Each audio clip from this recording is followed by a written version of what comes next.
ఒక బాధ్యత కలిగిన రాజకీయ నాయకుడు ఎవరైనా కావచ్చు. ఏదైనా ఒకప్పుడు నేను చూస్తే ఒక చిన్న విషయం విమర్శ వచ్చిందంటే చాలా కాన్షియస్ గా ఉండేవాళ్ళం. పేపర్లో ఒక చిన్న ఆర్టికల్ వస్తే ఆ ఆర్టికల్ పైన మదన పడి ఇమ్మీడియట్ గా కౌంటర్ చేసి మనం డిసాసోసియేట్ అయ్యేవాళ్ళం.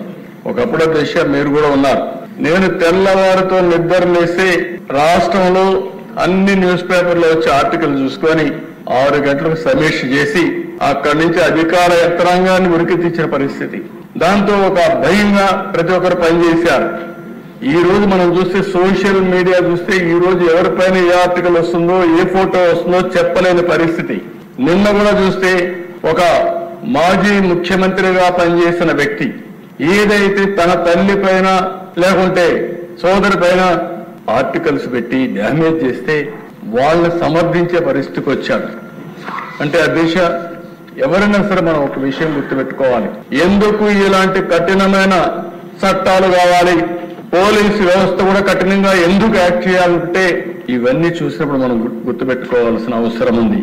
ఒక వరద రవీందర్ రెడ్డి, నేను ఆ పేరు ఇక్కడ చెప్పక్కర్లేదు, కానీ నేరస్తుల పేరు కూడా చెప్పి భయపెట్టకపోతే ఇష్టానుసారంగా తయారయ్యే పరిస్థితి వస్తారు.